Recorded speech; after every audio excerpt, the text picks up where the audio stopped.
Jūs redzat uz ekrāna zvaigžņotās debesis, un tas ir atgādinājums, ka mums atkal ir pamazām jāatgriežas no kosmosa mūsu auditorijā, un tagad mūs uzrunās tēvs Jānis Priede, un arī viņš pastāstīs par vienu ļoti labu kalarakstu izdevniecības grāmatu, kur interesanti mūsu bibliotekārs Marks bija sarunājis tā kā ar grāmatu galda vadītāju vai mūsu Aglonas šo veikala vadītāju, ka būs daudz grāmatas iegādājumas, bet šorīt mēs aizgājām un izrādījās, ka tomēr nav. Vai nu tur visas ir izpirktas, bet katrā ziņā šo grāmatu ir iespējams gan mūsu Rarzī mājaslapā iegādāties, gan arī kalarakstu mājaslapā.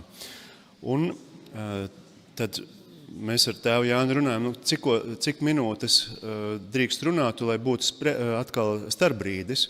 Es saku, vai 40 minūtes? Nē, man jārunā vairāk ir. Tad, kad jūs sāksiet krākt vai kritīsiet no krēsliem nost, tad būs starpbrīdis, bet runa ir par ļoti interesantu tematu, Dieva vārds, svētie raksti, un kā tas mums ir mūsdienu cilvēkiem arī jāpasniedz, jo nevienmēr tas ir tik vienkārši. Lūdzu, tēvs Jāni.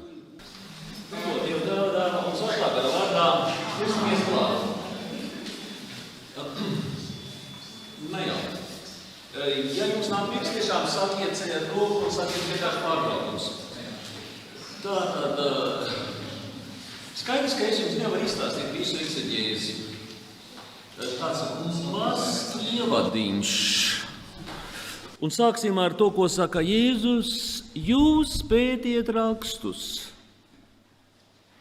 jo jūs domājat, ka tajos ir mūžīgā dzīvība. Un tie ir, kas liecina par mani. Re, kur ir rakstu nozīme. Tie liecina par Jēzu. Mēs domājam mūžīgā dzīvība, tīpaši protestanti tā domā, vai ne? Raksti.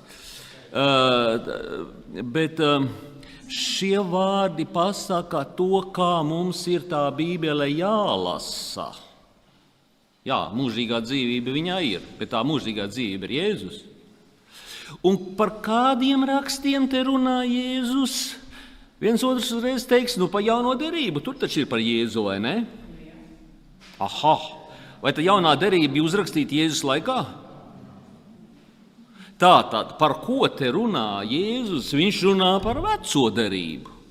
Jūs pētat, mēs teiktu veco derību, jūs pētat rakstus, un jūs domājat, ka tur ir mūžīgā dzīvība. Un tie ir, kas liecina par mani. Un tieši tā. Ja? Arī jaunā derība liecina par Jēzu. Tikai tie jau ir acu liecinieki, kas to ir pierakstījuši, vienu lielu tiesu. Ja? Katrā ziņā tas ir uzrakstītā acu liecinieku dzīves laikā. Kā Lukas, kas savāca visus materiālus, kā labs ārsts un anamnēzi izprašņā un tā tālāk, un tad to tā pēc kārtas godīgi visu uzraksta. Bet tātad jūs pētat rakstus, jā, jo jūs domājat, tur ir mūžīgā dzīvība. Tātad, kā Akvīns Toms teica, par to dzīvību, ka svētie raksti ir dzīvi. Cik tālu tie ved pie Kristus? Nevis pie gudrām idejām par to, kādā veidā varbūt tās dzīvoja to austrumus senajos laikos cilvēki un kādas tradīcijas bija un tam līdzīgi. Tā vēsture ir laba un noderīga, tā arhitektūra ir laba un noderīga, bet tikai tik tālu, cik viņi ved pie Kristus. Tā eksegēze ir laba un noderīga, respektīvi tā Bībeles arheoloģija ir laba un noderīga, ja viņa ved pie Kristus. Un vēl viens cits likums, kas arī ir ļoti vienmēr jāmēģina paturēt prātā, ka jaunā derība ir apslēpta vecajā. Ko tas nozīmē? Un vecā derība atklājas jaunajā. Ko tas nozīmē? Ir jāsaprot, ka Bībele, mēs jau sakām, protams, ir daudzas grāmatas. Jā. 73, katoļiem, vai ne? Protestantiem tas ir tā kā tāds iekosts sābols, vien nokoda kaut ko izspļāvi, palika tāds iekosts ābols, un tad tas ir viņiem kā tā bībele, jo protestantiem jau ir tāds izvēlēts foršs skaitlis 66 grāmatas, vai ne? Tā ir protestantu bībele. Īstenībā jau tad 73, bet ko tas nozīmē, ka bībele ir viena? Tāda, kāda viņa ir tagad, vai ne? Viena grāmata, viņa ir, ar to mūsu izdevniecības, kas prot iesiet labi grāmatas. Kādreiz jau bībele bija atsevišķis, var teikt, vecajā derībā atsevišķi tīstokļi, kā Jēzus atina vienu tīstokli, izsais garo lielo tīstokli, atšķir un lasa par sevi, kas tajā tīstoklī ir rakstīts. Salikt kopā kā grāmata, tas ir tagad, bet tas nav nepareizi. Kādēļ? Tādēļ, ka uzreiz būs jautājums, kas tad ir par autoru tam visam. Un tam visam autors, mēs redzēsim, protams, ka tā runā par diviem autoriem, ja? Bet tas principiālais, tas pamat autors ir Dievs. Protams, to dara svētrakstītāji, jeb hagiografi, tāds svešvārds. Un dažādos laikmetos un milzīgā laika posmā, tur vairāk kā 1000 gadu, bet Dievs ir tas pamatautors. Un kā jūs domājat, ja viens labs rakstnieks, un es pieņemu, ka Dievs ir labs rakstnieks, kaut ko sāka vienu grāmatu rakstīt, viņš principā, es domāju, ka zina, ar ko tas viss beigsies. Un tad viņš sāk, un tad viņš pamazām, un tad top viena grāmata, un otra, un nākamā, tā bībele pamazām tā veidojās, bet Dievam jau ir tā kā skaidrs. Un ja viņam tas ir skaidrs, ar ko tas viss ir beigsies, vai tad viņam nav skaidrs, tā kā tādām labām mūziķim, respektīvi komponistām, ka tas motīvs jau tur ir visu laiku, tas motīvs jau tur ir. Tikai sākumā bieži vien mēs to mūzikas motīvu, ja mēs nedzirdām to lielo kulmināciju, to visu, kur viņš ļoti skaidri. Ja? Tajā visā skaistajā, harmoniskajā darbā mēs viņu to motīvu varbūt tās nepamanām, bet tas autors taču viņu tur jau ir ielicis no paša sākuma. Un tādēļ vecajā derībā jau no paša sākuma ir ļoti skaidrs un ļoti daudz par Jēzu. Tas ir ar nolūku. Jo Dievs jau, var teikt, piesaka to, ka viņš sūtīs pasaulē Mesiju, ka viņš sūtīs to, kurš izglābs cilvēku. Viņš viņu piesaka. Tas nav tā, ka viens pēkšņi ierodās, pakas galvu un pasaka, es esmu apustulis. Te viens no Nigērijas tikko iebraucis. Pat vesels filmiņas YouTubā ir apustulis jau ir ieradies, vai ne?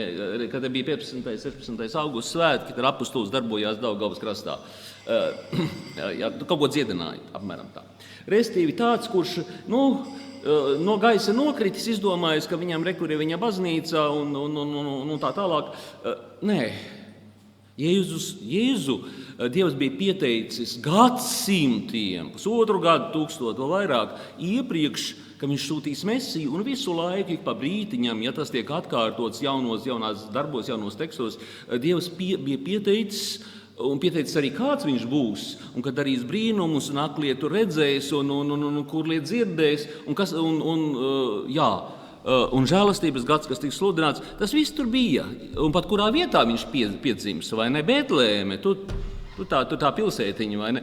Par laiku bija pateicis, ko tik viņš nebija pa Jēzu, jau iepriekš tā diezgan neuzkrītoši, tas tur bija. Bet ja to toreiz lasīja, tad ļoti grūti saprast, kāds tas Mesija būs.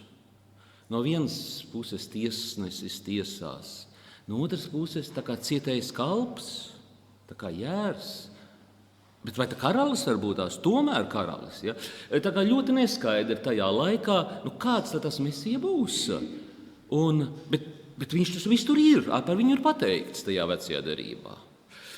Un tādēļ, kad ir uzrakstīta jaunā, kāds liecinieks to pēc fakta uzrakstīja, Un te ļoti skaidri tas parādās, ka vecajā derībā jau tas tur bija. Un apustuļu darbos arī ļoti bieži citē, bet arī citur. Jānis, evaņģēlists, ik pa brītiņām viņš citē veco derību. Jā, lai parādītu, ka Jēzum tak bija jācieš. Un pats Jēzus taču galu galā, kad viņš tiekās ar tiem cilvēkiem, kuri rakstus tā kā bija lasījuši, atšķirībā no vairuma katoļu, proti ar tiem, kas devās projām uz Emausu. Un pēc tam vai tad jūs sirdī kūtrie, vai tad jūs rakstos nelasījāt, ka viņam bija jācieš? Tas bija tur rakstos. Tātad, jā, vecās derības rakstos, tas tur bija. Vecās derības raksti mums lielā mērā līdz ar to mūsdienās mums cilvēkiem atklājas jaunajā derībā. Apustuļi paskaidro, Jēzus paskaidro, ka par viņu tur runā. Kā Jēzus saka, par mani runā. Un vecā tāda derība atklājas jaunajā derībā. Un savukārt jaunā derība ir apslēpta vecajā. Tur jau ir uzrakstīts tas. Tur jau tas ir uzrakstīts. Un nav tā, kā Pēteris tur, piemēram, kaut ko šausmīgi izfantazēja, atcerējās kaut kādu psalmu, un tad teica, tas par Jūdas laikam. Un tad apustuļu darbos, kur ievēl Matiju. Nē, tas tur ir, tas motīvs tur ir. Tikai tas nebija tā labi redzams. Pēters to labi redzēja. Bet paskatāmies kādu piemēru. Ja? Ko tad Jāņa evaņģēlijā Jēzus saka? Un kā Mūzus uzcēla čūsku tuksnesī, tā būtu jābūt paaugstinātam cilvēka dēlam, lai katrs, kas uz viņu tic, neiet pazušanā. Ko mēs šeit redzam? Šeit mēs redzam vecos derību, Mūzus, kurš visi atcerās, kā sakostie grēcinieki, kurus sakoda čūska, tad viņi varēja tomēr izglābties, ja viņi uzlūkoja to bronzas čūsku, ko Mūzes bija uzlicis, varbūt ka ne krustā, bet tādā kokā viņi tur bija. Un kas uzlūkoja to čūsku? Un tad, lai neviens nestāsta, ka vecajā derībā netika taisīti dzīvnieku attēli, pēc čūska tika uztaisīti. Proti, Mūzes uztais čūsku, tuksnesī uzliek, var skatīties, un Jēzus to salīdzina. Kā Mūzes uzcēla čūsku tuksnesī, kas to uzlūkoja, tas palika dzīves. Grēcinieks.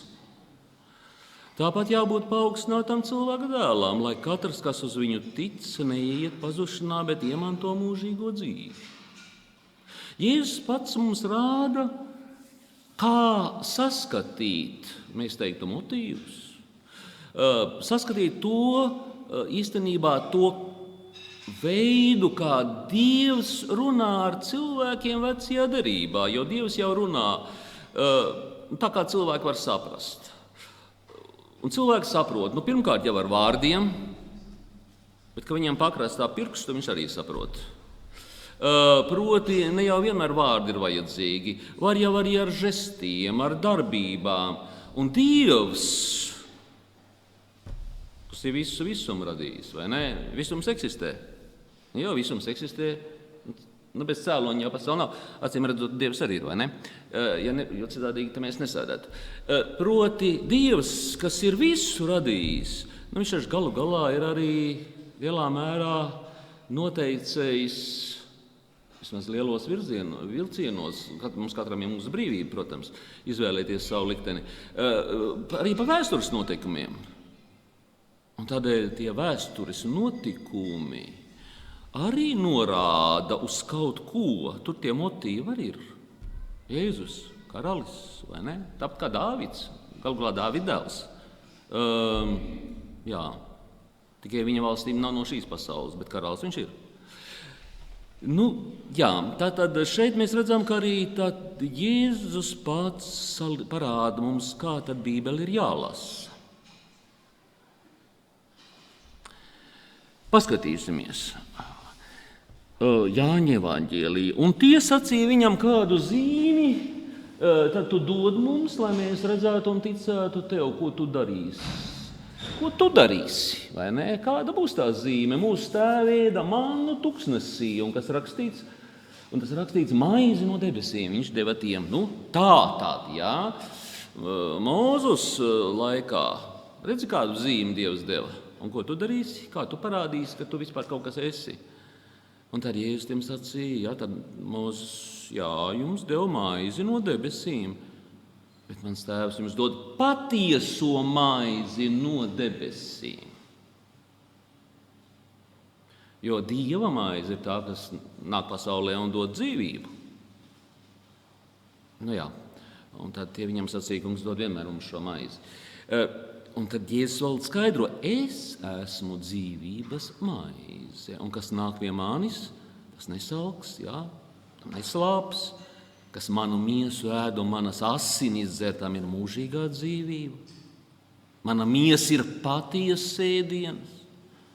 Manas asinis ir patiesa dzēriens. Šī ir maize, kas nākus no debesīm. Ne tā, kā jūsu tēvi mannu ēda. Tā bija maize no debesīm, bet ne tā, kas šo maizi ēd, tas dzīvos mūžīgi. Un viens otrs jums varbūt teiks, Jēzus šausmīgi simbolos runā, simbolos. Kādos simbolos? Jūdiem bija skaidrs, ka viņš nerunā simbolos. Viena liela daļa aizgāja projām pēc šito dzirdot. Ko tā kanibālismu nodarbosimies? Taču nē. Dzīvu miesu ēst. Nē. Viņiem bija ļoti skaidrs, ka Jēzus runā ļoti, ļoti, ļoti konkrēti. Ka viņš tiešām runā par savu miesu. Un ko mēs šeit redzam? Mēs šeit redzam to mannu.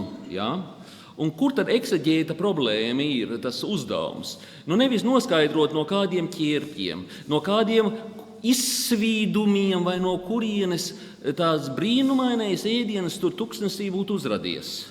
Un pie tām tik inteliģents, kad dienā pirms sabata tur bija dubulta porcija, bet sabatā nebija nemaz. Ja mēs tā lauzām galvu, kurš ķērpītis vai kā to sapratīs, vai kaut kas tam līdzīgs, tad mēs nonāksim, bet tā jau tā ir mitoloģija vai kaut kas tāds. Un galu galā, kam tad tur var ticēt tajos svētajos rakstos? Nē. Ekseģēta uzdevums ir šeit redzēt, ka tajās zīmēs, kas ir notikumi vecajā derībā, ir īstenībā apslēpta norāde uz kaut ko daudz grandiozāku. Manna kā maize, bet kas viņu ēd? Nomirst, bet mūžīgo dzīvību dod Jēzus.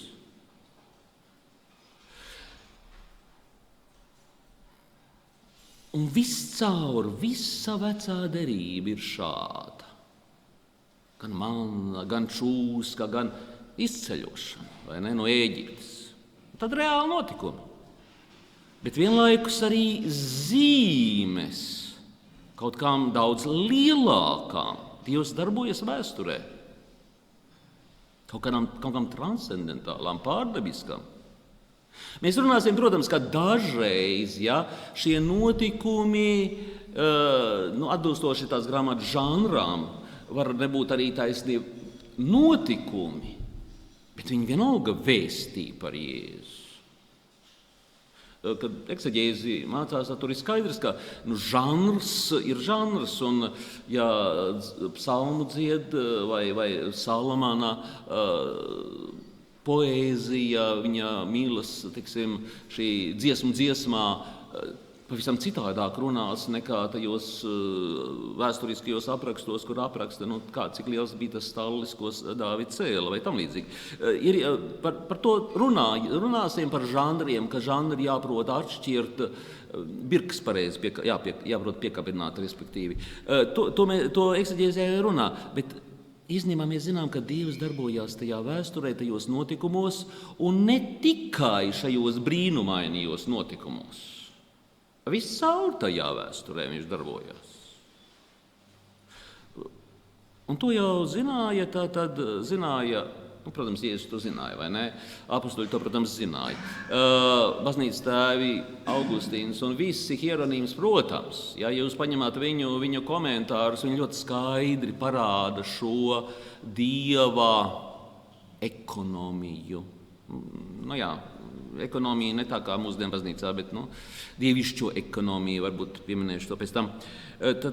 Bet kā Gregors Lielais saka svētais, ka svētie raksti ir kaut kas daudz vairāk nekā mācību grāmata, nekā kaut kādas pedagoģija, nekā kaut kādas zinības, kaut kāda zinātne, jo vienā pašā teikumā tie apraksta faktu, notikumu, bet atklāja arī noslēpumu. Tur ir tas noslēpums ietverts. Un mūsdienās ekseģēzē parasti tā lielākā problēma, ka cilvēki mēģina to noskaidrot to notikumu. No kā tad Nīlas ūdens tur palika sarkans? Ka aļģes kaut kādas savairojās vai tam līdzīgi. Nē. Jā, pirmkārt, nav Bībele, kā jau Augustīns teica, tā nav astronomijas rokas grāmata. Augustīns teica, ja Dievs būtu gribējis uzrakstīt astronomijas rokas grāmatu, viņš to būtu uzrakstījis. Bet Dievs gribēja mums dot svētos rakstus. Ir jāprot atšķirt mazliet. Bet tātad no vienas puses tas ir notikums kaut kas, un otras puses tur iekšā ir ietverts noslēpums. Un tas, ko es saku, tas baznīcā ir vienmēr bijis. Tikai ir laikmeti, tādi, var teikt, apgaismotāju laikmets, racionālistu laikmeti un tam līdzīgi. Kad cilvēkiem ir diezgan mainās pasaules skatījums, un viņi dzīvo savās diezgan ierobežotajās kategorijās, bet baznīca vienmēr ir dzīvojusi tajā tradīcijas plūsmā, kas, Jēzus nāk. Jēzus runā, ka tie raksti par mani runā. Jā, viņš to atklāja apostoļiem. Apostoļu darbos mēs ļoti labi to lasām, Pāvela vēstulēs, visur citur. Evaņģēlijos Jānis to visu lieliski atklāja. Tā tradīcijas plūsma, kur ir šī tipoloģija, tas diezgan moderns nosaukums, un tā tipoloģija parāda, ka tas ir viens pestīšanas notikums, ko Dievs īsteno sākot no tā, kad Ādams ar Ievi krituši grēkā, un Dievs viņiem tomēr apsola, ka būs laimīgas beigas, ka tā čūska tiks satriekta beigās. Un kad no sievietes nāks tas Ābels. Pastīsimies uz Ābelu. Viņi piemin starp citu katrā svētajā misē, kur ir Romas kanons. Upuris. Ābels taču upurē. Ja? Proti tā tipoloģija Ābels, Dāvids, jaunais Dāvids, vai tā tipoloģija Ādams. Jaunais un pēdējais Ādams, kas ir Kristus. Ja? Ieva. Pastāmies Ieva, kas bija bez grēka tajā dārzā. Bez grēka, tāpat kā Ādams bez grēka. Un pastāmies uz Mariju, viņas dvēsele arī ir bez grēka. Ja, neskatoties tiem visiem pārējiem cilvēkiem starplaikā, bet Marija bezvainīgi ieņemtā. Un ko tas nozīmē? Ja? Marija, jūs visi zināt, Marijai tēvs un māte ir Joakims, Anna, bet viņa ir bezvainīgi ieņemtā, jo Dievs viņas dvēseli ir radījis bez grēka, tāpēc bezvainīgi ieņemtā. Proti, viņai ir tāda dvēsele kā Ievai. Bez grēka. Tikai tā atšķirība būs, ka Ieva redzīja nepaklausīga, Marija, lai man notiek pēc tā vārda, paklausīga. Jaunā Ieva, jaunais Ādams. Tā tipoloģija cauri visai Bībelei, no sākta gala līdz beigām. Un tas parāda, ka Dievs ir iecerējis jau no sākta gala to vienu, tas sižets viņam ir skaidrs. Un tāpēc Lieldienu dziedājumā dzied ak laimīgā vaina, Ādams un Ieva, kas mums devusi tik lielu pestītāju brīnišķīgu. Jā, Dievs ir paredzējis, var teikt, Bībele ir vienots stāsts, vienota tipoloģija, un tas piepildījums, tā atslēga, ja mēs lasām Bībeli un mēģinām Bībeli saprast, tā atslēga ir Kristus, kas ir Dieva dēls, tapis cilvēks. Kas ir īstais Dieva dēls, starp citu? Ādams bija, varētu teikt, tāds adoptēts, jā, Dievs viņu bija uztaisījis. Un tad tas ir katoliskās baznīcas katehisms, un šodien es pieminēšu tādu sarežģītāku tēmu, ar ko tad katoļu ekseģēze atšķirās no tādas ateistu ekseģēzes, vai agnostiķu ekseģēzes, vai judaistu ekseģēzes, vai protestantu ekseģēzes, UTT, ar ko tā katoļu ekseģēze atšķirās, ne jau ar metodēm, teiksim, rīki, lasīt. Grāmatas lasām visi, vai ne? Neatšķirīgi, vai tas ir protestants vai arī katolis. Viņš var lasīt grāmatu, viņš var iedziļināties tekstā, viņš var to valodu skaidrot, bībeles arheoloģiju nodarboties un tā tālāk. Ne jau ar tām metodēm, ne jau ar tiem žanru pētījumiem un tā tālāk, bet ar kaut ko atšķirās. Bet, par to mazliet vēlāk. Un tagad es pastīsimies, kā tad jums būtu arī pašiem vērts lasīt un saprast bībeles tekstu, un tad arī, protams, mācīt. Un tāda ir ļoti sena lieta, ko principā visi seminārā tā kā ir mācījušies, bet parasti jau tas ir kaut kur aiziet tā. Redz, kā vēsturiski ir bijis. Vēsturiskā ekseģēze. Bet nē, tā jau turpinās joprojām. Tātad šīs 4 nozīmes, un Jēzus ļoti labi atklāja, ka tas viss runā par viņu. Tātad viņš atklāja mums ļoti daudz ko, bet viņš runāja arī par tiešo nozīmi. Kā tuksnesī Mūzes paaugstināja čūsku. Viņš runā par to Mūzu, kas bija tāda vēsturiska persona, un ka viņš tur ir līdz uztaisīt to bronzas čūsku. Viņš runā par tai tiešā nozīmi, par kaut kādu notikumu, ļoti tiešā veidā.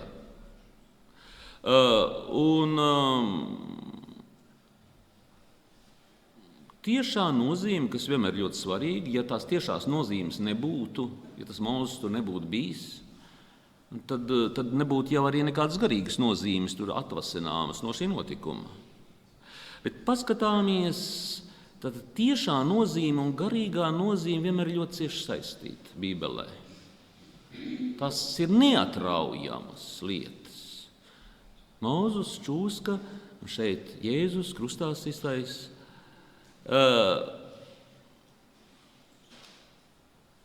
Un paskatīsimies kaut vai piemēram, kā Pāvils saka: brāļi, es negribu atstāt jūs neziņā, ka mūsu tēvi visi bija zem padebeses un visi gāja cauri jūru.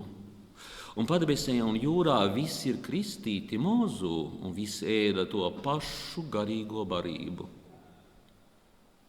Un visi dzēra to pašu garīgo dzērienu. Viņi dzēra no garīgās klints, kas tiem sekoja, bet klints bija Kristus.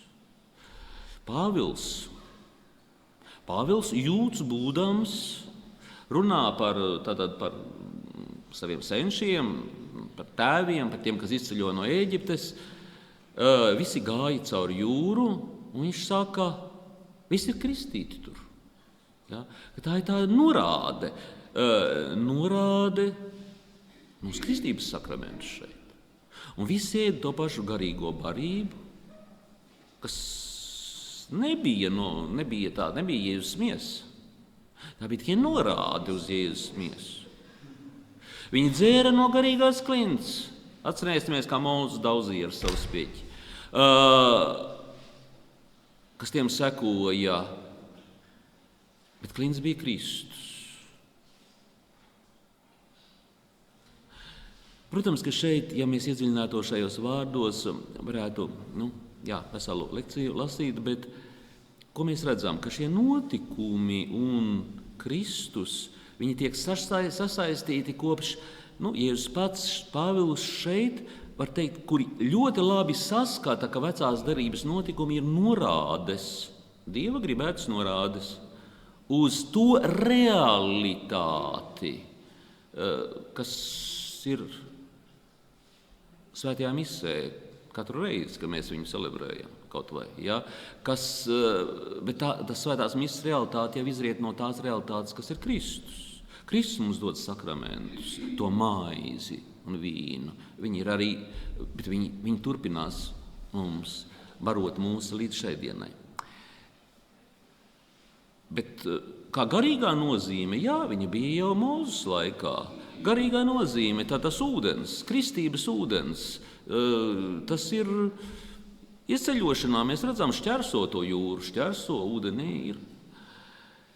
Proti ir vienmēr labi saskatīt šajos vecās derības tekstos un arī jaunās derības tekstos burtisko jēgu, to tiešo nozīmi varētu teikt. Tiešo nozīmi, literāro nozīmi, kas tur rakstīts, tas interesanti, droši vien, ka tā jāsaprot. Protams, jāņem kādreiz žanrs vērā, bet tas ir atsevišķs jautājums. Un otrais ir garīgā jēga. Bet ko nozīmē garīgā jēga? Te mēs redzējām tā jūras šķērsošana, tā kā kristības, manna, tuksnesī, tā kā euharistija. Visi jau šos principā zina un dzirdējuši lieldienās vai kaut kādā baznīcas lasījumos. Bet to garīgo jēgu vēlāk jau baznīcas tēvi ļoti skaisti sadala dažādos laikos. Augustīns dalīja un Hieronīms dalīja un tā tālāk, un svētais Akvīns Toms tā ļoti jau precīzi definējot dala. Tad alegoriskā, morālā un jēga anagoģiskā, tas nozīmē, starp citu, ko nozīmē vārds Anastasija, zināt? Augšām celšanās Anastasijas sieviešu vārds, jā. Anā, tas ir uz kaut uz augšu. Jā, augšām celšanās ir uz augšu, vai ne, Anastasija. Bet anagoģiskā, tas ir uz augšu vest, jā, uz augšu vedošā jēga. Mēs dodamies uz augšu, starp citu. Vismaz mēs gribētu doties uz augšu, nevis uz leju. Proti savā dzīvē, jā, kalniņā, nevis no kalniņa lejiņā, proti uz debesīm. Un anagoģiskā nozīmē tāda uz augšu, kaut kas uz augšu vedinošā jēga. Paskatīsimies mazliet vēlāk, kā piemēram, Akvīns Toms skaidro šādi. Jā, viņš dod piemēru, tas ir Akvīns Toms piemērs, ko es tā paņēmu. Lai top gaisma. Šitie vārdi ir Bībelē. Viena no pirmajā nodaļā, lai top gaisma. Ļoti loģiski, ka es ieeju kādā telpā, es nospiežu slēdzi, un saku, lai top gaisma, un iedegās lampas, vai ne? Ļoti loģiski. Gaisma ir, lai top gaisma. Tātad tas ir tieši burtiskā nozīme. Ieslēdzu gaismu, kad es kur iegāju. Arī Dievs. Jā, lai top gaisma. Gaisma jau ir realitāte. Bet, ja mēs pastāmies šīs jēgas garīgās, alegoriskā, Toms, tas ir Toma piemērs.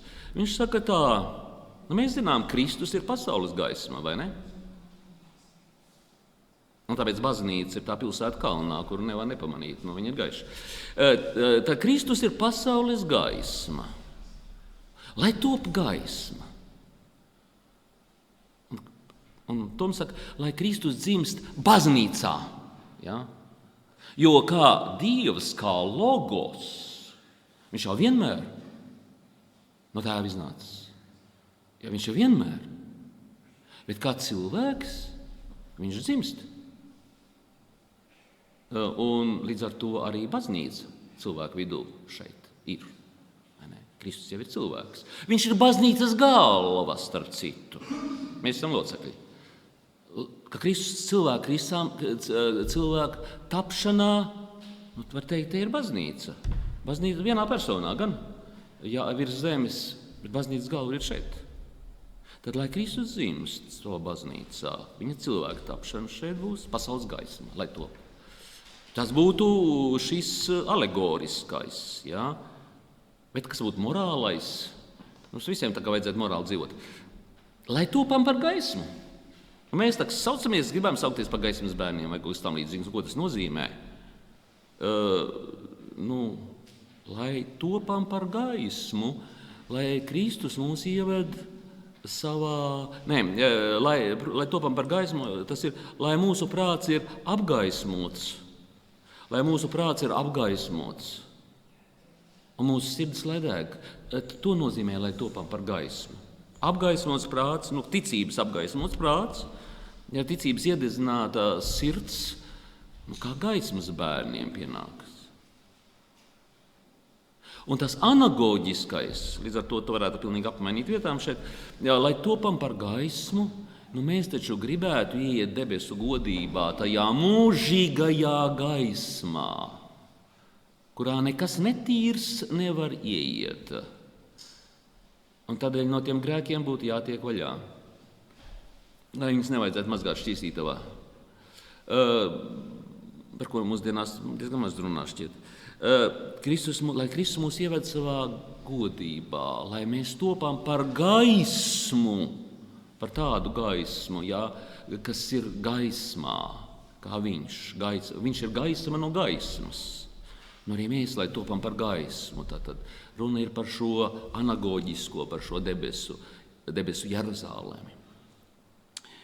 Vai šeit vēlreiz atgriežoties pie tā, ka vecā un jaunā derība ir vienota, un tās visas nozīmes ir vienotas.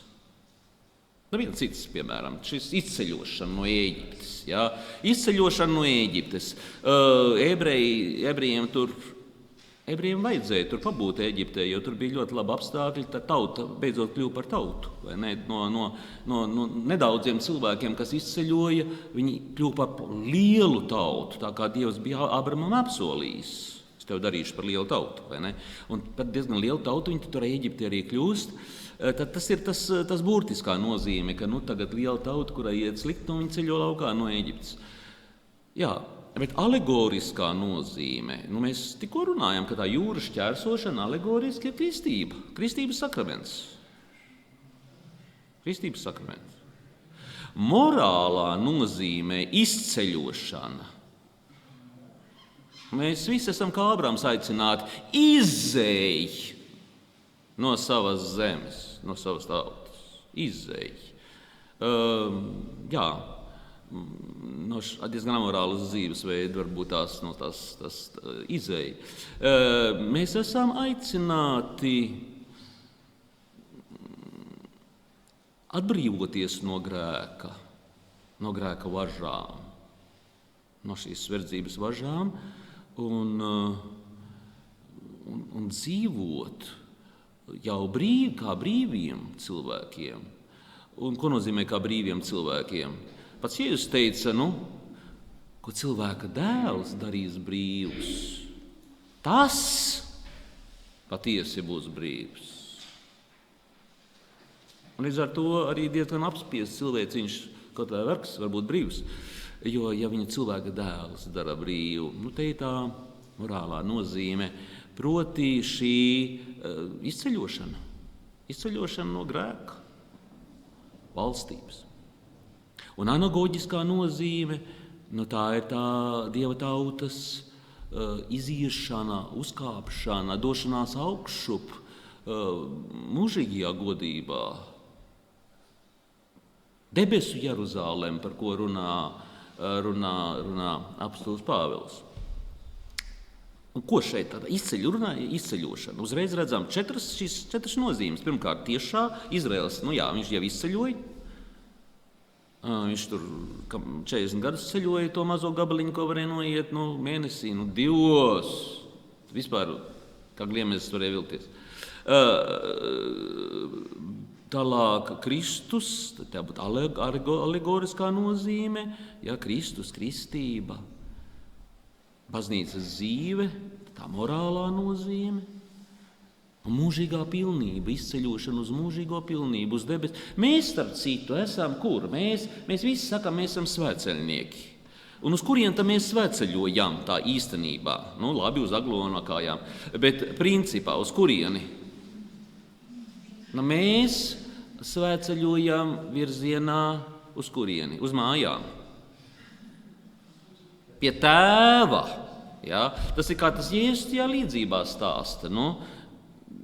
Pazudušais dēls aizklejojis, tad beidzot attapies un nāk mājās. Tas mūsu dzīve ir svētceļojums uz mājām. Un kā ir ļoti labi teikts, kas tad ir Bībele galu galā? Bībele ir vēstules. Vēstules, ko Tēvs no debesīm raksta mums, kas svētceļojam virzienā uz debesīm.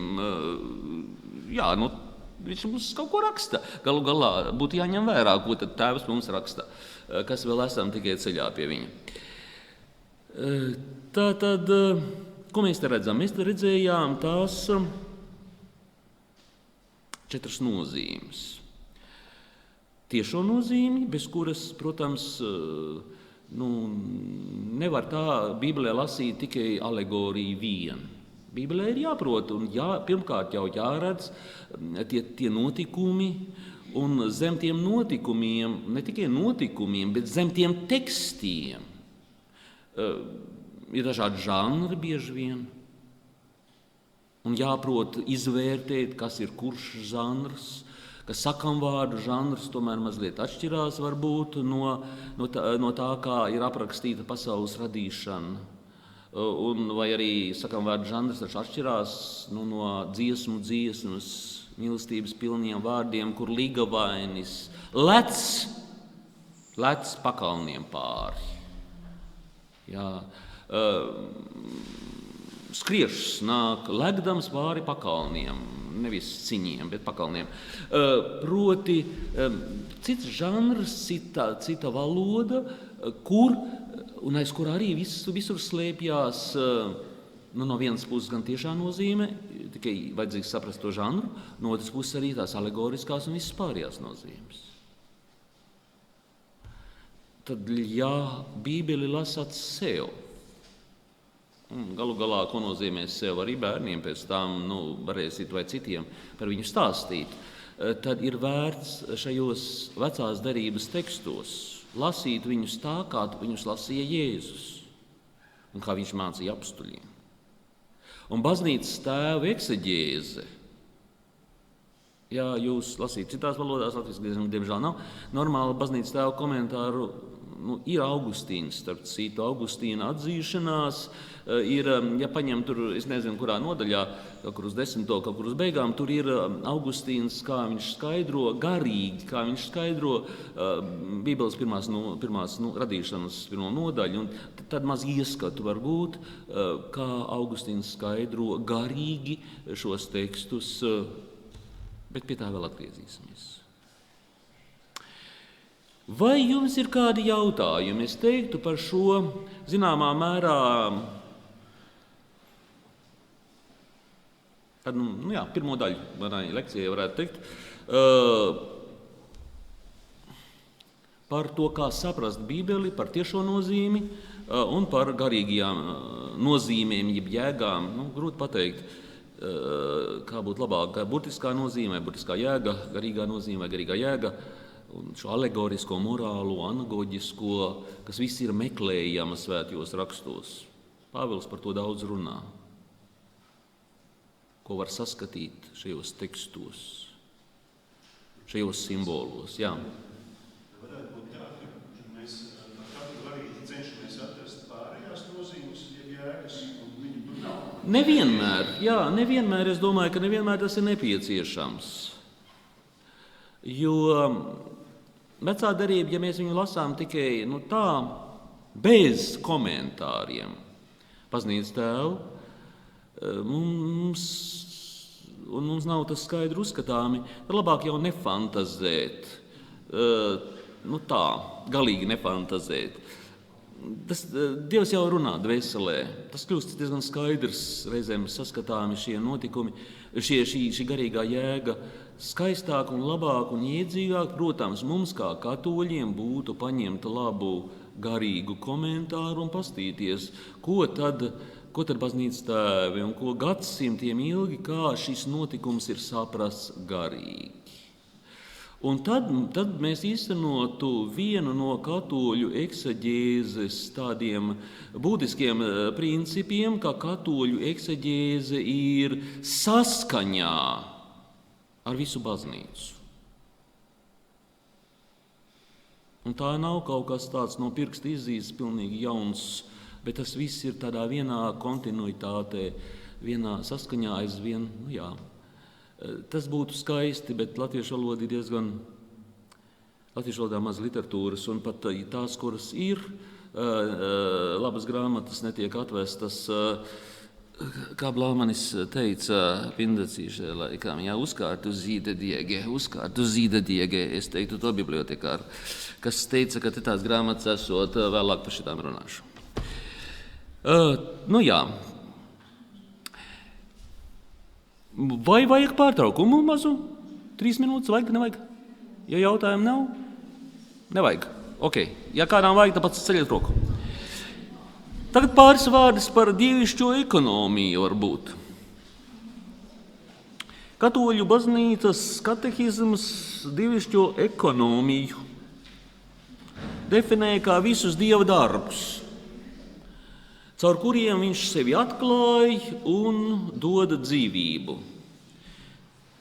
Tas visi dieva darbi. Tas arī ir dieva darbs, ka jūs te esat sabraukuši, bet dieva darbs ir arī pasaule kā tāda. Un baznīcas tēvi, starp citu, izšķīra teoloģiju un oikonomiju. Tas, protams, ir labāk teikt oikonomija nekā ekonomija. Bet oikos ir nams, vai ne? Un nomija tā ir tā kārtība, tas likums, jā, pēc kā tas viss tiek valdīts.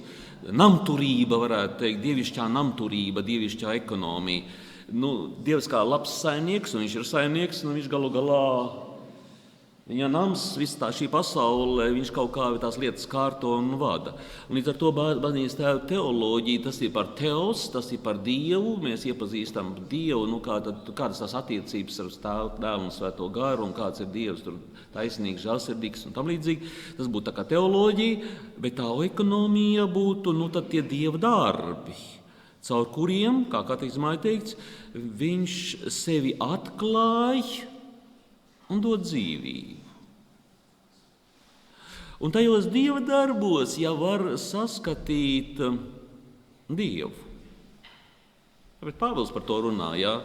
Par tiem, kuri abrīno tos dieva darbus diženos, kas ir pasaulē, bet nespēja aiz šiem darbiem saskatīt šo darbu autoru. Priecājās par skaistiem bērziem. Ir vērts priecāties, bet sastīt, ka skaistumu un harmoniju kāds ir radījis, un arī mūsu izpratni par skaistumu un harmoniju, to, kas aiz tā visa ir, to nesaskata. Jā, Dieva darbi atklāja to, kāds ir Dievs. Jo lielāks zinātnieks, ja patiešām liels, un tajos Dieva darbos iedziļinās, tad viņš galu galā pie Dieva parasti jau nonāk. Kā var pētīt visu to pasaules kosmosu, tās dimensijas, tās multiversus vai vienalga kaut ko to nepajautāt, bet interesanti, kā viņš te uzradās viss. Tā pats no sevis? Tā mūžīgi nevar būt. Ja? Bet ļoti daudz cilvēku arī nodzīvo, nepajautā neko par Dievu. Bet Dieva darbi, kaut arī tas, ka pasaule eksistē, viņi taču galu galā mums stāst par to, kāds ir Dievs. Un kāds? Tik grandios, ka varēja radīt ne tikai zemeslodi, bet vispār tās visas zvaigznes. Un vispār arī to, ko mēs tur neredzam nemaz. Tātad viņš ir ļoti, ļoti, ļoti stiprs, ļoti varens. Dieva darbi atklāja kaut ko par Dievu. Un arī tas otrādi, ka tas Dieva, ja mēs saprotam kaut ko par Dievu, proti, no vienas puses mēs saprotam kaut ko ar prātu par Dievu, bet Dievs mēs jau nezinātu par to trīsvienību, ja Dievs mums to nebūtu pateicis. Bet ja jau mēs zinām par Tēvu, Dēlu un Svēto garu, ja viņš to mums ir pateicis un skaidri atklājis un Jēzus ir mācījis, un tā, tad mēs arī saprotam labāk kaut ko par Dieva darbiem. Un par attiecībām un tam līdzīgi. Tā tad. Tas, ko jau es teicu pašā sākumā, ka svētie raksti ir cēlušies no viena autora, kas ir arī pasaules autors, vēstures autors, kosmosa autors. Un tāpēc viss tas, kas tajos svētajos rakstos arī ietverts, ko Dievs mums ir gribējis darīt zināmu, tam ir arī pārdabiska nozīme. Dievs pats ir izkārtojis vai mums Bībelē parāda tos notikumus, kuriem ir pārdabiska jēga. Dziļa pārdabiska jēga ir daudziem notikumiem mūsu dzīvē, bet tie ir tādi ļoti personīgi bieži vien, bet tādi notikumi, kuriem ir pienākums vai kur uzdevums ir runāt ar Bībeles lasītājiem Nu jā, tie ir tikai Bībelē. Un tādēļ, kā Katoļu baznīcas katehisms saka, ir nepieciešams piešķirt uzmanību rakstu saturam un vienotībai. Šis vārds vienotība ir tik būtisks, tas ir viens autors, tas ir viens sižets, ko Dievs raksta vēsturē. Un arī, protams, Bībelē. Bet raksta vēsturē tas ir viens kaut kas, un līdz ar to, neskatoties to, ka Bībelē ir ļoti dažādas grāmatas, ļoti dažādi žanri. Tā ir viena grāmata ar vienu sižetu. Un tādēļ, lai izgaismotu vai saprastu labāk, teiksim, kaut vai Jāņa evaņģēliju vai tam līdzīgi, jebko, tad vienmēr baznīca atsaucās uz radīšanas grāmatu, uz psalmiem, uz dziesmu. Jā, no paša sākuma, un baznīca to vienmēr tā ir gribējusi. Vai tad Jānis tā, Dieva gara iedvesmots svētais evaņģēlists Jānis, to negribēja? Viņš ļoti skaidri to parāda ar pašiem pirmajiem pavārdiem. Pirmie vārdi Jāņa evaņģēlijā iesākumā bija vārds. Viņš grib parādīt, ar ko sākas visa Bībele. Iesākumā, ar vārdu iesākumā. Iesākumā Dievs radīja debesis un zemi. Jānis arī sāk iesākumā. Viņš ļoti skaidri uzreiz parāda, ka tas ir vienoti viņa teksts un tas, kas tur vecajā darībā, respektīvi toreiz vēl nerunāja par veco darību šādā nosaukumā, bet kas ir rakstos, tas ir vienots. Tādēļ, ja jau Jānis tā atsaucās un speciāli pat var norāda ļoti daudzās vietās to, tad jau arī mēs, ja mēs skaidrojam Jāni, vai mēģinām saprast, ko viņš tur saka, tad ir jāizmanto tā vecās darības teksti, jāizmanto psalmi, dziesmu un tā tālāk. Tas viss ir vienots, intertekstuāls, vai vienalga, kā to nosaukt, tā ir viena autora grāmata. Un tās sakarības, kas ir un kas pastāv, tās ir ļoti, ļoti, ļoti reālas. Dievs tās ir gribējis, un tas, ka jūs paņemsiet parasti kaut kādu moderno Bībeles ekseģētu grāmatu, kur viņš ir iedziļinājies kādā vārda etimoloģijā, kā to vārdu saprata tajā laikā, kad Bībele tapa, un kā viņu saprata iepriekš, un kā viņi saprata kaimiņu tautās šo vārdu. To visu pētīt var pētīt šos notikumus, tad kāds faraons tur bija, kura laikā varbūt tad izgāja ārā no Ēģiptes tie izraēlieši. To visu var pētīt, to ir vērts pētīt, bet ar to jau galīgi nekas neaprobežojās. Tas ir tas pirmais slānis, tā tiešā nozīme, bet Dievs jau mums gribēja iedot kaut ko vairāk, viņš gribēja visu iedot. Tāpat kā profesors Ķermanis pirmajā lekcijā runāja par to integrālo humānismu. Dievs mums visu dod.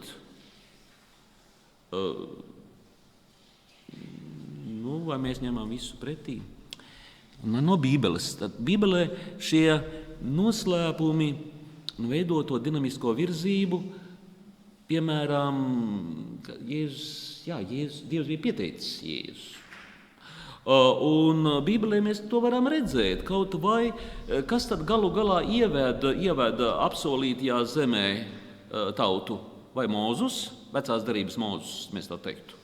Nē, Mūzus neieveda taču tautu apsolītajā zemē, pat toreiz vēsturiskajā laikmetā. Ne? Mūzus tur apstājās, viņš redz apsolīto zemi. Mūzus skata nākotni.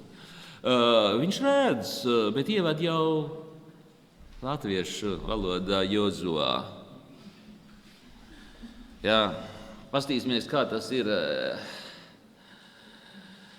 Ebrejiski tas būs Ješuā, un arī Jēzus vārds ebrejiski būs Ješuā. Ja lasīsim to grieķiski, tad Jēzus ir Jēzus, vai ne? Un tas, kas ieved tautu apsolītajā zemē, tas, kas pēc Mūzes ieved, tas jau arī grieķiski būs Jēzus. Tas pats vārds. Nu, tie muļķi latviešiem Jozuvā, lai nesajauc Jēzu ar Jozuvā. Bet īstenībā tas pats, viens un tas pats pat vārds ir viens un tas pats. Viņš ieved apsolītajā zemē, Jēzus mūs ieved apsolītajā zemē. Vai ne? Tad tas ir vairāk nekā plānots. Galu galā Marijai tika pateikts priekšā, kā viņu sauks Jēzus. Ja. Tad pat vārds ir plānots, var teikt. Dievs zina, ko dara. Jautājums, vai mēs pieņemsim savu pestīšanu Jēzu vai ne? Tas gan no mums ir atkarīgs no mums, jā. Kā teikt, Dievs mūs radīja bez mūsu dvēseli radīja bez mūsu tādas brīvas gribas piestrādāšanas, bet izglābt bez mums pašiem, ne. Tur mēs līdzdarbojamies ar Dievu. Mēs esam viņa darba līdzdarbinieki, vai nu mēs gribam, ka viņš mūs izglābja vai nē. Un te piemēram, par to ekonomiju, dievišķo ekonomiju runājot, kā Dievs to visu tās smuki saplānojis. Jānis, tā viens cits piemērs iz Bībeles. Visi zināt par tām Galilejas kāzām Kānā, ko Jēzus dara brīnumu, un tas nav vēl viņa laiks, kur atklāties, bet viņš Marija pat nelūdz, viņa tikai tā norāda, ka viņam trūkst viena. Bet Jēzus skaidrs, ka tur ir lūgums, ja? Viņš saka, nav mans laiks vēl, kas man un kas tev, sieviete? Un tas ir pagodinošs nosaukums, neskatoties uz to, ko protestanti varētu teikt. Jo tā ir salīdzina, Ieva ir sieviete, vai ne? Tā ir tā sieviete, par kuru Marija ir tā sieviete, par kuru Dievs runāja šajā ēdenes dārzā. Ja? Ka no viņas celsies tas, kurš satrieks čūsku. Tas ir pagodinošs nosaukums. Tad, kas man un tev, sieviete, Jēzus saka, bet viņš izdara to, ko Marija saka. Bet tas bija 3. dienā, un ar tiem vārdiem tas viss tur sākās. Un 3. dienā Galilejas Kānā bija kāzas. Gan Jānis, viņš nevarēja uzrakstīt, kas ir 1. un kas ir 2. dienā, 3. diena. Kaut kāds romāns uzreiz 3. dienā. Kas tad notika 1. Kas tad 2. Un 3. Tad ir tā, Agnes Tomas saka, ka vispār jau ir viens Dieva tas plāns, viens Dieva plāns, ar ko viņš tā visu ir ieplānojis no sākuma gala, var teikt, līdz beigām. Viens nodoms, tas viss ir ļoti vienots. Un tad viņš saka, ir 2 derības. Šī grāmatā jūs lasīsiet par vairāk derībām, bet principā 2, jo mēs tomēr runājam par veco un jauno derību. Viņš saka, ir 2 derības un ir 3 dienas un vispār 4 nozīmes. Lekcijas sākumā es par to runāju. 4 nozīmes. Pat viegli atcerēties. Ja? 1 Dieva plāns, 1 ekonomija, 2 derības, 3 dienas, 4 nozīmes, 3 dienas, 3. diena. Kas tad 3. diena? Viņš saka tā, Dievs kā atklājas pasaulē, kad viņš cilvēkos ir atklājies. Sākta gala. Dabiskā likuma laiks. Dabiskā likuma laiks, kas bija pirms Mūzes. Un tad Mūzes nāk tā 1. derība, ko šeit, mēs tā varētu izcelt. Lai gan šī ļoti laba grāmata, te jūs lasīsiet par vairāk derībām. Bet kā Akvīns Toms to skaidro, ir ļoti lieliski. 2. diena viņš saka, tas ir Mūzes likuma laiks. Un 3. būs Jēzus.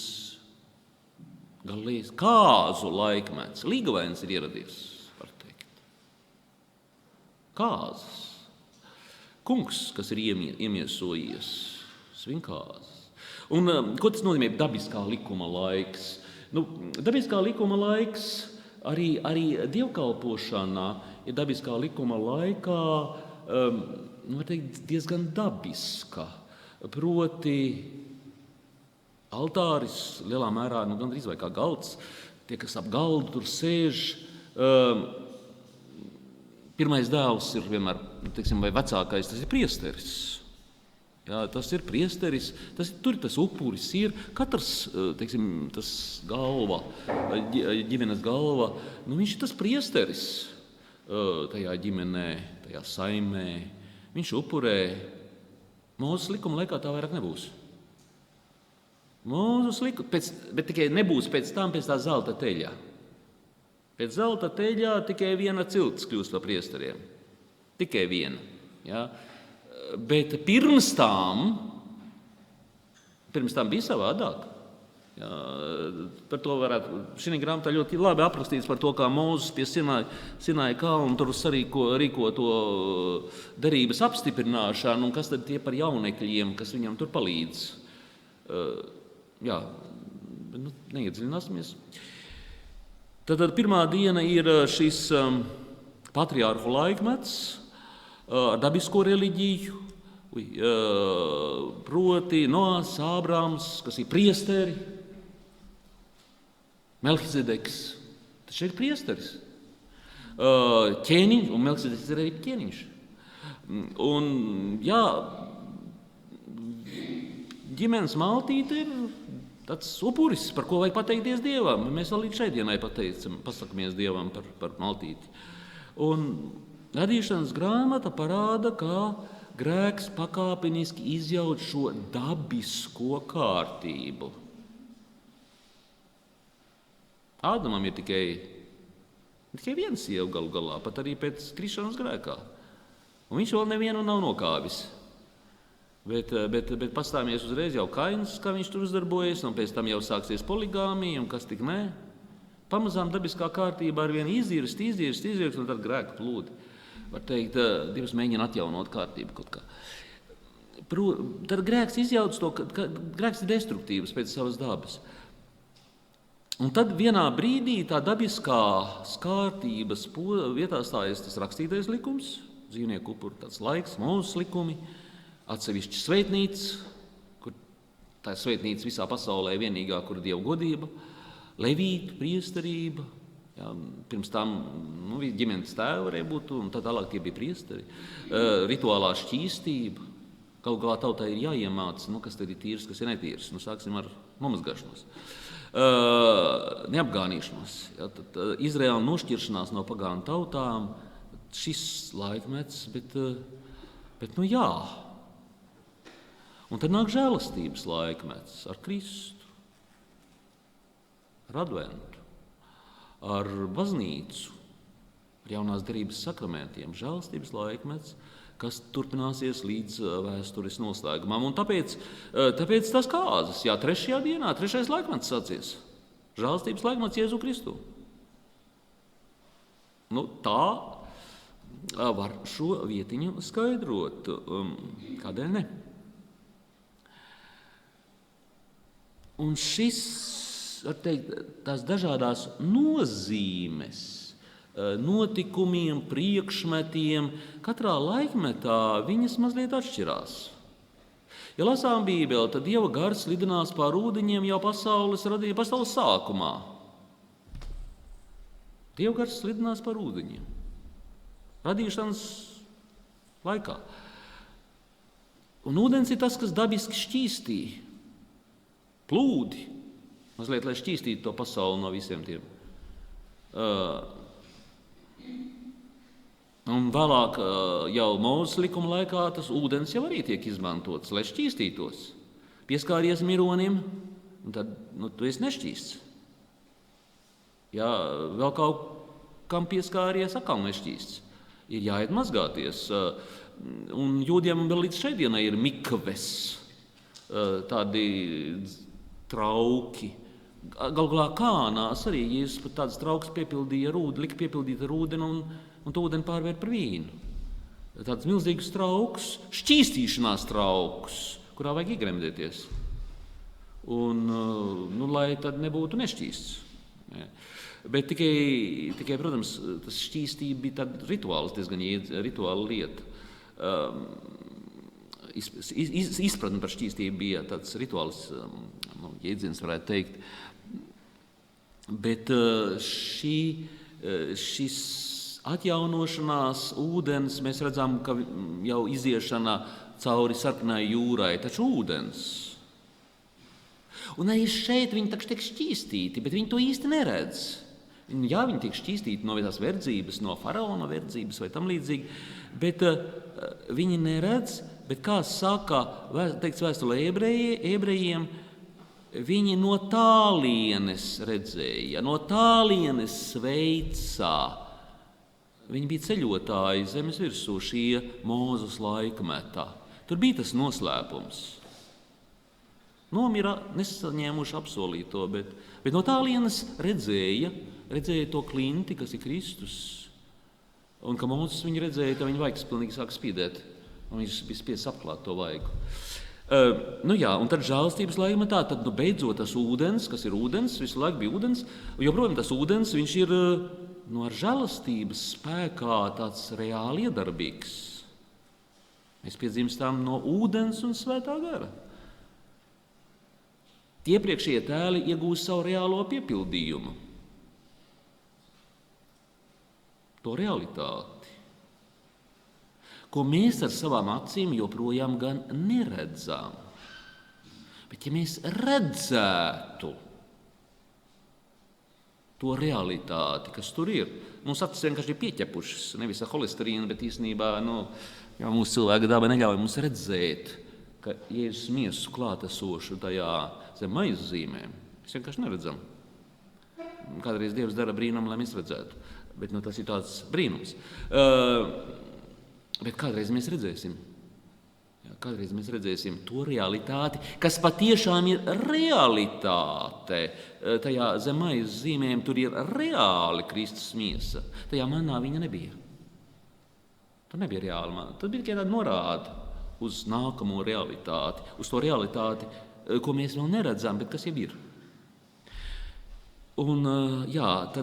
Bet to saprast mēs varam tikai tad, kad mēs saprotam par Kristu kaut ko.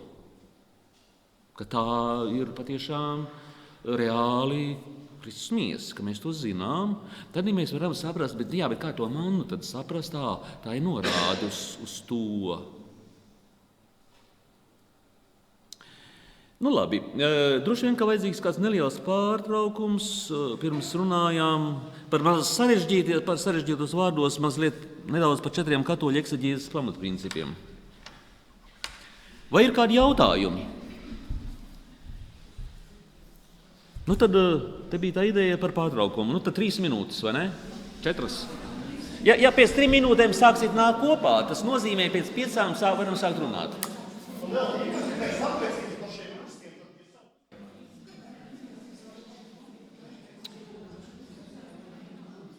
Jā, tagad tikai tā šausmīgajā steigā iziešu cauri 4 katoļu ekseģēzes pamatprincipiem, par ko es teicu.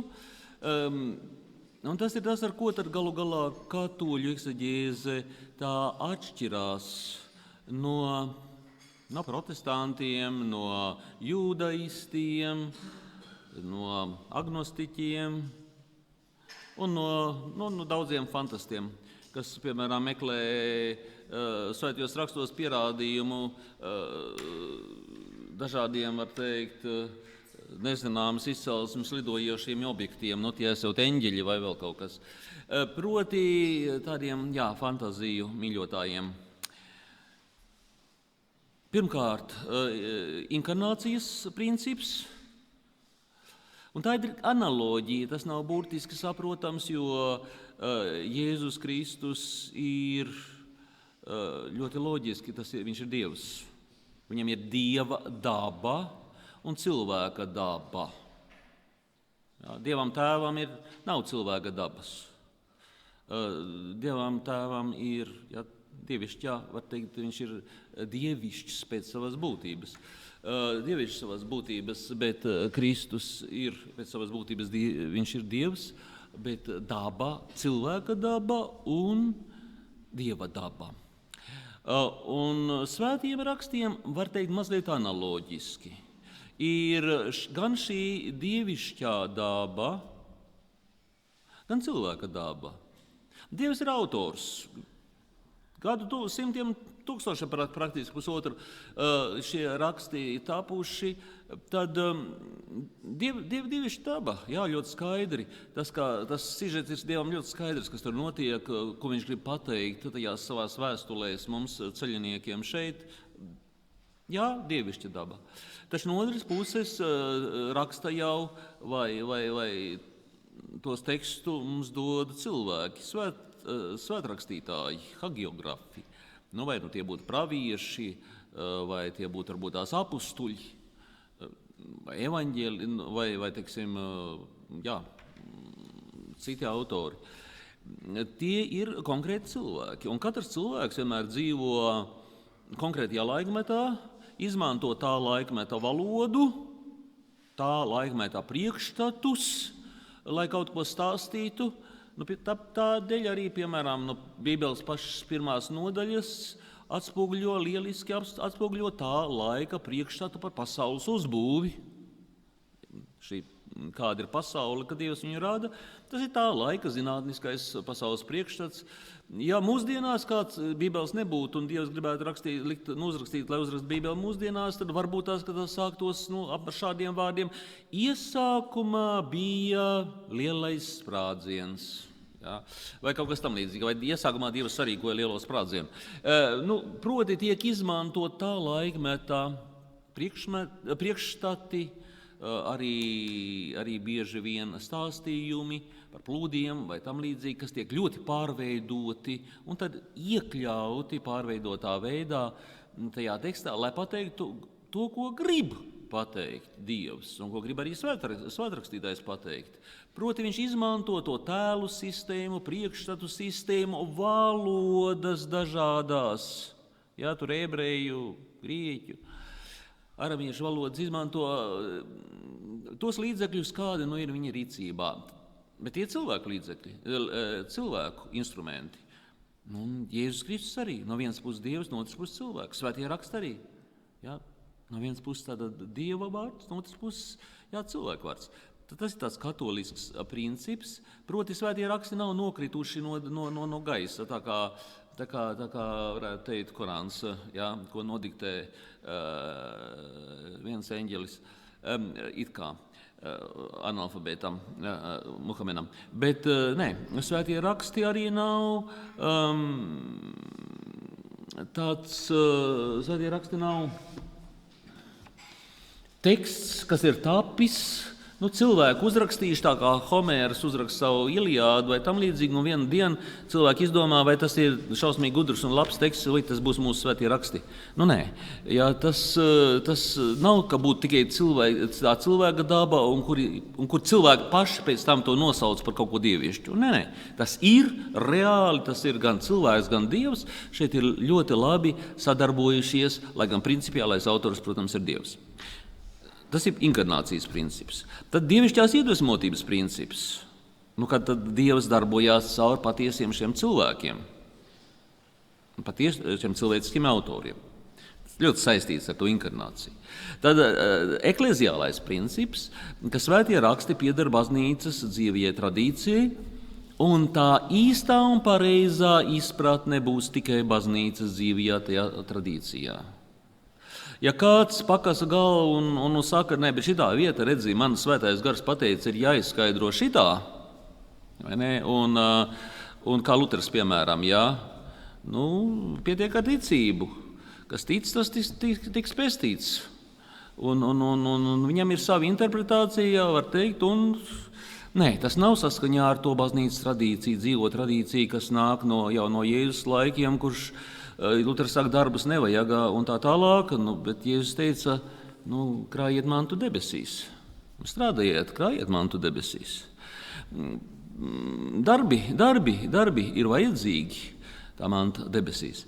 Nepietiek ar ticību vien, jo galu galā vēlna arī tica un dreba. Bet ja kāds tā pēkšņi nāk ar to savu jauno priekšstatiņu, tad tas neatbilst šiem ekleziālajiem principām.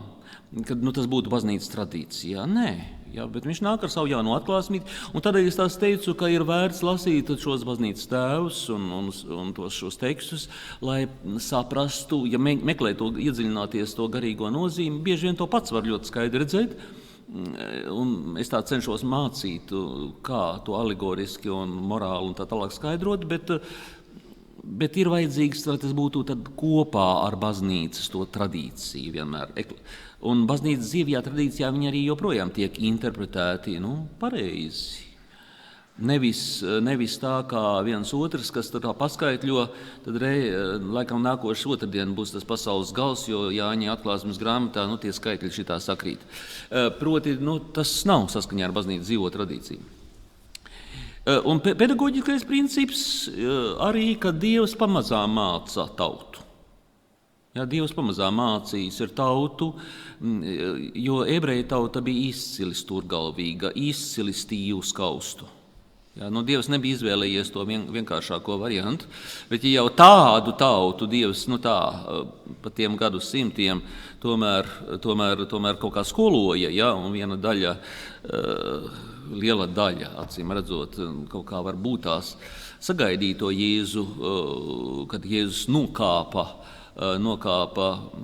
pie šiem mirušajiem, kuri bija gaidījuši viņu daudzus gadsimtus vai pat gadu tūkstošus, tad Dievs šo tautu pamazām skoloja kaut vai ar to rituālo mazgāšanos, ka ja miesu mazgā, varbūt tās, ka būtu dvēseli arī jāmazgā.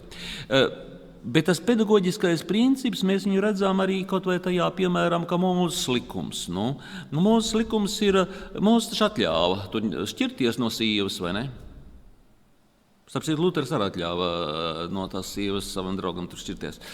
Nē, viņš par divstīvību atļāva. Viņš teica, kad krāfs var ņemt otru sievu arī, jo galu galā vecās derības patriārhiem ir bijis. Bet Jēzus skaidri un gaiši pateica, ka viņam saka, ka Mūzes mums atļauj dot sievām šķiršanās rakstu. Jā, svētajos rakstos tas ir iekšā, par to šķiršanās rakstu. Bet Jēzus saka, jūsu cietsirdības dēļ Dievs Mūzes jums atļāva, vai ne? Bet no sākuma tā nebija. Ādamam bija viena sieva. No sākuma tā nebija. Jēzus ir nācis atjaunot sākotnējo kārtību. Un mums kristiešiem tā ir jāievēro. Tādēļ ļoti daudzas lietas mēs saprotam, ir bijušas tādas lietas, kas ir no pedagoģiski tiem laikiem piemērotas bijušas, bet mūsu laikos mēs cūgaļi varam ēst, jā. Bet par to visu es neiedziļināšanos par šiem principiem un ne par šo pedagoģisko principu, kā Dievs pamazām vāda un to savu tautu uz izpratni, lielāku izpratni. Bet, jā. Tātad šeit tā piezīme, par ko es pieminēju, par to inkarnāciju, kad Dieva vārds pieņem šo cilvēku valodu, ebreju, grieķu un tā tālāk un runā, un Dievs ir tā gribējis. Viņš ir tieši gribējis runāt ar šiem vārdiem, kas tur Bībelē ir, ar šiem aprakstītiem notikumiem, kas ir Bībelē. Un tādēļ šeit Dievs atklājas nevis par spīti tam, ka Bībele tik vecmodīgi uzrakstīta. Nē. Dievs tā ir gribējis. Ja šādā veidā ar cilvēkiem izteikties, neskatoties, ka tas ir to gadsimtu valodā, un ka mūsu uzdevums ir mazliet iedziļināties un saprast, kādēļ tad tajā laikā svētrakstītāji tā runāja. Pāvests Benedikts, 16. lielisks teologs. Es vienmēr visiem iesaku lasīt Jēzu no Nacaretes, viņa grāmatu vai triloģiju, varētu teikt, lieliskā eksegēze. Vienkārši fantastiska. Ja kāds nav lasījis, tad es domāju, jums ir īpaši darbam jau ar tādiem pieaugušākiem cilvēkiem tas ļoti noderēs. Un šeit runājot par to inkarnāciju, piemēram, divas kļūdas. Vai uzsvērt pārāk daudz svēto rakstu dievišķo dimensiju? Stāv rakstīts, ka taisīja no zemes cilvēku. Tā uzrakstīts. Un tad no zemes. Ja? vai no zilas glūdas, ja tā ņemtu precīzāk, vai tam līdzīgi. Tad tā ir rakstīts, un tā ir bijis burtiski izpratenē, un paskaitīsim gadus, un tādā pirms 5000 gadiem, vai kad ir pasaule radīta, ja pilnīgi pēc dienām varētu saskaitīt. Proti ir tā burtiskā izpratene.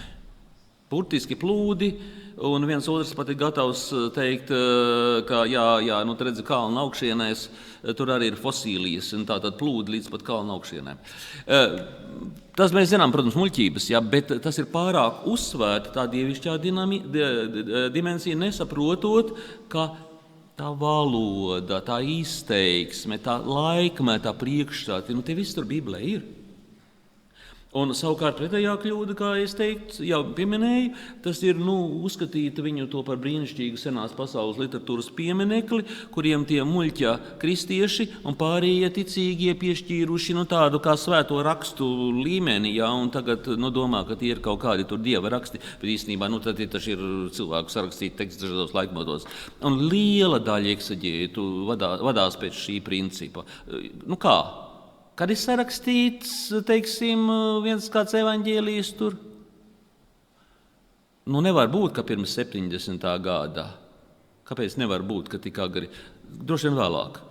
Nevar būt, jo tur mēs lasām, ka Jēzus saka, ka akmens uz akmens nepaliks no šī tempļa. Jēzus to vēl nevarēja zināt.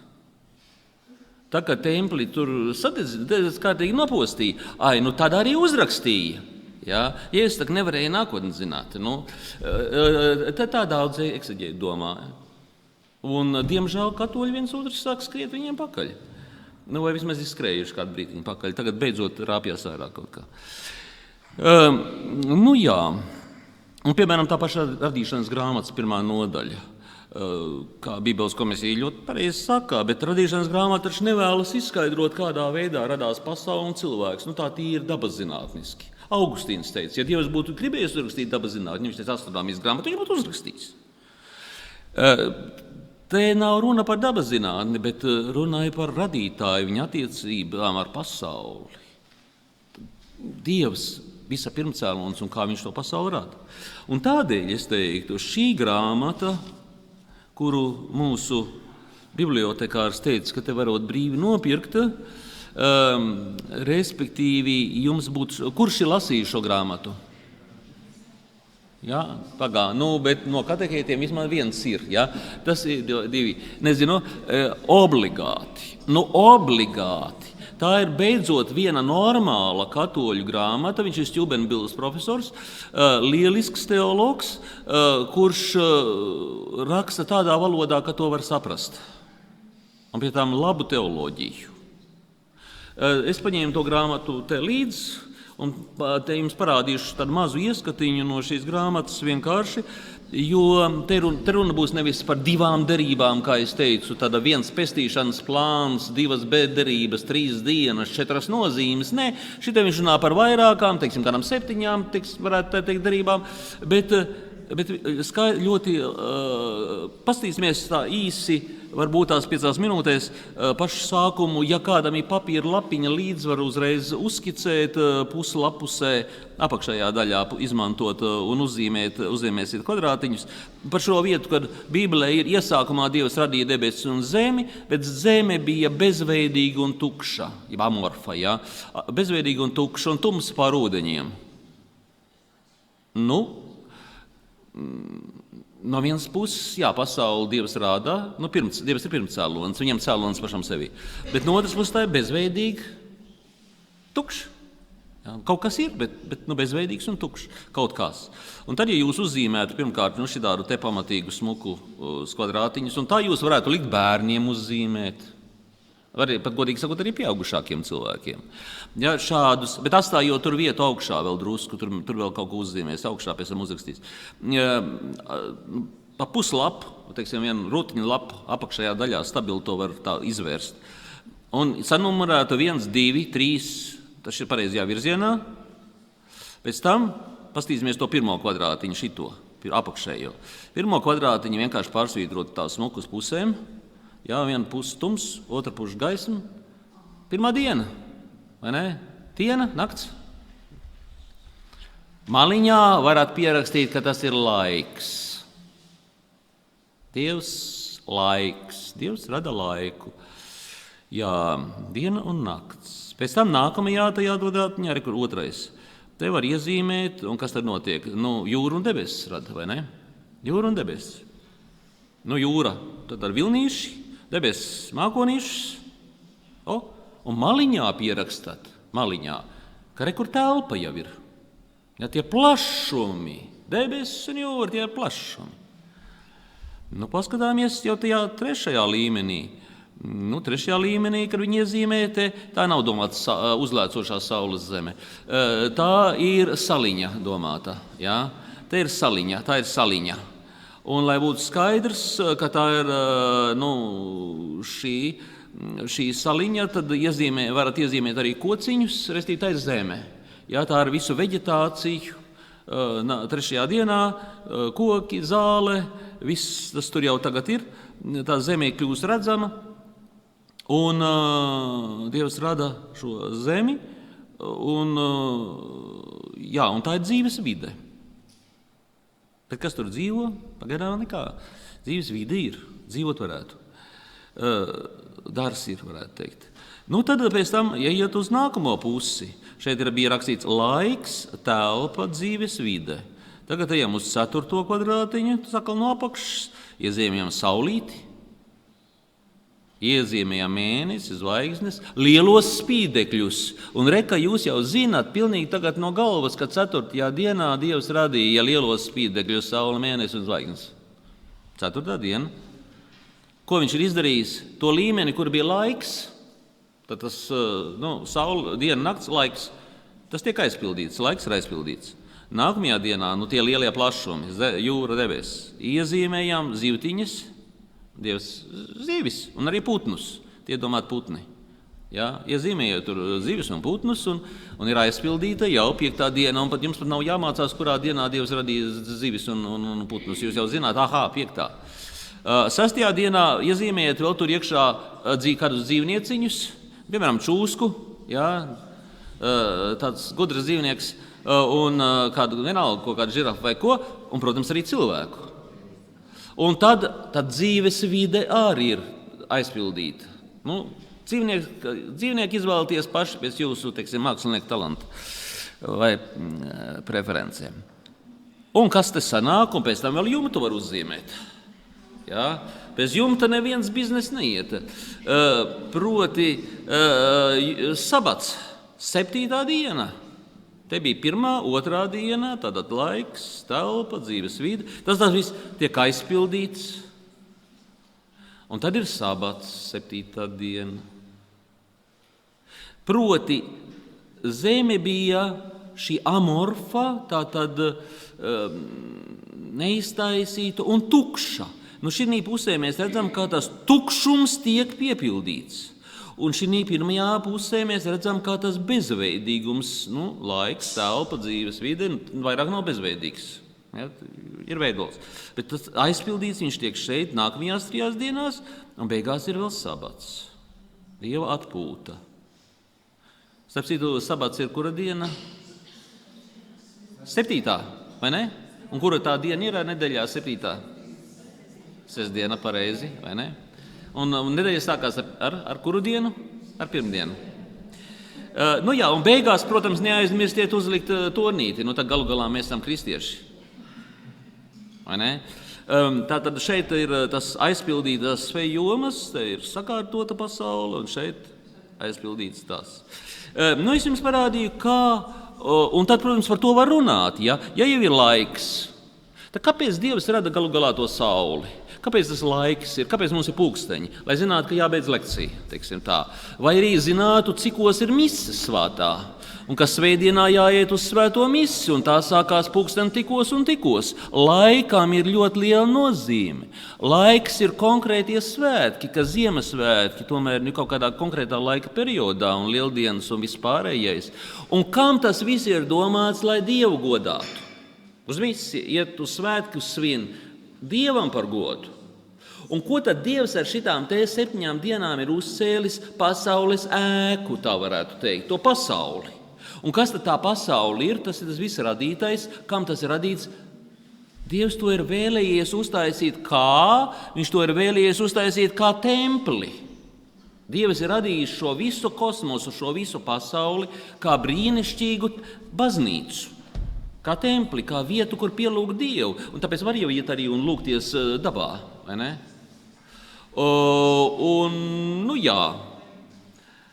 Un ja cilvēks ir ielikts šeit kā priesteris un kā ķēniņš tajā dienā, tad viņa pienākums ir šajā templī pielūgt Dievu. Proti, es to ļoti tā īsti pateicu, daudz smukāk un labāk, bet arī ļoti vienkārši. Tas šī grāmatā. Šī grāmata ir nopērkama mājaslapā Mieram tuvu. Ja jūsu piedabūtu prāvēstu atvest pāris grāmatas, tak cilvēkiem vajag jēdzīgu literatūru, vai ne? Un īstenībā jūs viņu varat arī nopirkt elektroniskā versija. Un elektroniskā versija ir zināmā mērā laba kādēļ. Tādēļ, ka no elektriskās versijas jūs varat mierīgi, es domāju, paņemt un izkopēt šitādas bildītes, vai ne? Un šitādas bildītes varat, protams, uzkopēt uz lielām papīra lapām, ja kā tādas planšetes. Pēc vienas planšetes būs šitas, uz nākamās planšetes būs jau ar laiks un tā tālāk. Un beigās aizpildīsies. Es vienkārši uzzīmēju, ko likt iekšā. Jums jau būs šis kvadrātiņš, un tad tos kvadrātiņus jūs pamazām pildat, vai ne? Tad jūs viņus aizpildāt pavisam, kamēr iznāk tā baznīca. Vai arī jūs rādat viņu PowerPointā vai tam līdzīgi, tad var arī tādā veidā viņu izmantot. Šī grāmata, un tas ir tikai pats iesākums. Ja? Šajā grāmatā ar šiem zīmējumiem, kas ir šausmīgi elementāri, skematiski, var zīmēt uz tāfeles, bet var parādīt planšeti, parāda, kā par it kā šķietami vienkāršām lietām var runāt ļoti, ļoti dziļi. Parāda to, kā Ādams ir Dieva dēls, bet Jēzus ir pēdējais Ādams, kurš atjauno tos Ādama stāvokli, un mēs viņā atgūstam ne tikai to veco stāvokli, kas bija Ādamā, bet mēs kļūstam par īstajiem Dieva bērniem, kas Ādams īsti to nebija. Jo nebija, Dievs tik ļoti kļuvis cilvēks, arī cilvēks, un mēs kļūstam locekļi Kristus miesā. Mēs kļūstam dievišķoti. Ādams tāds vēl nebija. Viņam bija tikai tas darbs jākopja. Un ko nozīmē kopt dārzu? Tas nenozīmē nodarboties ar lauksaimniecību. Un te jūs izlasīsiet, ka kopt un sargāt šajā terminoloģijā nozīmē liturģisko darbību. Labi, vai jums ir kādi jautājumi? Es teiktu, mans laiks ir sen jau pabeidzies. Kādi jums ir jautājumi? Vēl 5 minūtes maksimums.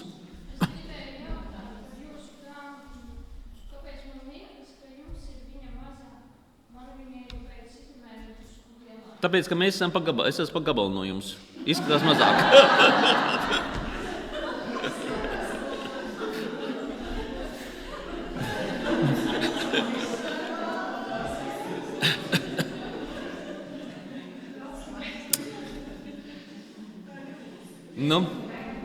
Īstenībā viņas visas ir šitādas.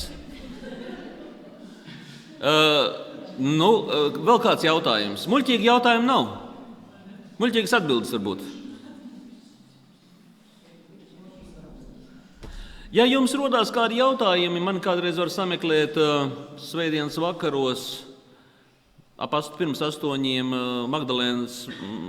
Marijas Magdalēnas mājaslapā. Tur ir lekcijas svēto rakstu teoloģija mazlietiņu, un tur pa psalmiem mēs runājam. Un atbildes uz jautājumiem, ja tur restīvi var uzdot jautājumus pēc tam, ja kādām tāds neatrisināms jautājums, uz kuru vietējais prāvēs nevar iedot atbildi. Jā, Marta?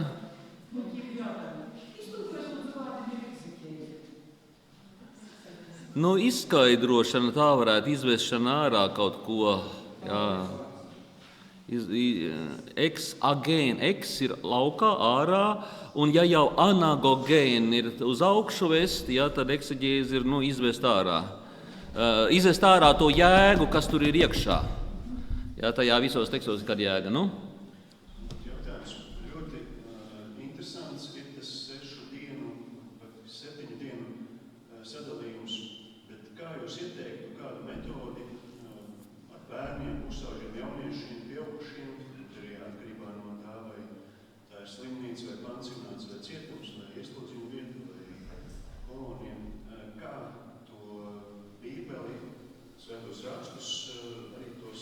fragmentus pasniegt vai piedāvāt šiem mūsu klausītājiem?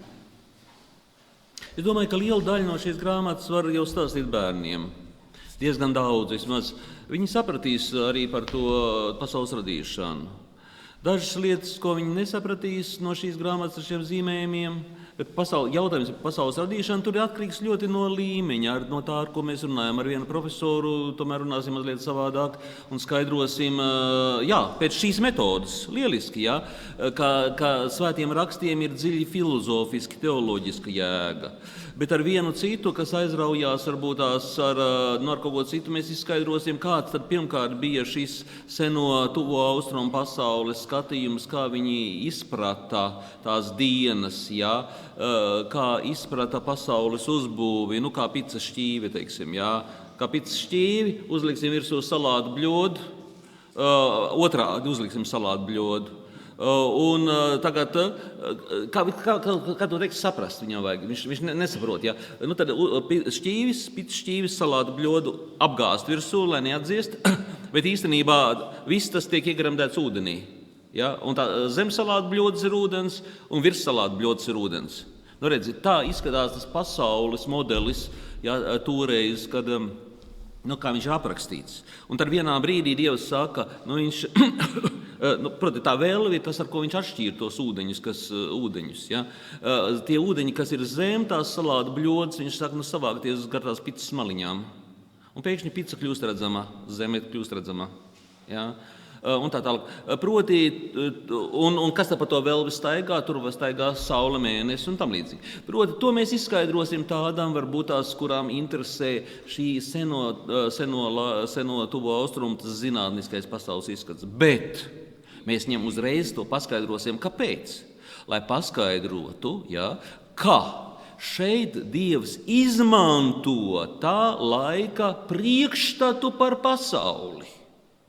Lai cilvēkam paskaidrotu, ka viņš ir tas, kurš visu šo kārtību ir ieviesis, ka viņš to ir radījis, ka Dievs to ir radījis un nevis dažādi dievi. Sāksim ar to. Otrkārt, ka tas viss nevis jāskatās, kā tas būtu, kā tas izskatījās viņam, bet ka tas ir, ka viņš 7 reizes tajā pirmā nodaļā saka, ka pasaule ir laba. Un beigās viņš saka, ja Dievs redzēja visu ļoti labu esam. Un mēs viņam uzreiz skaidrosim, ka tas, ko Dievs ir radījis, ir labs. Tas viss ir ļoti, ļoti labs, un ka te nav nekāda dualisma, kā iztēlojas dažas sektas, ka pasaule ir ļauna, miesa ir slikta, un vispār viss ir labs, un tikai dvēselīte ir laba. Nē. Es arī teiktu, ka jums pašam ir vajadzīgs pārtraukums, jo jautājums bija cits. Tad tiekamies pēc 15 minūtēm, 4 nākamā lekcija. Paldies tev! Okay.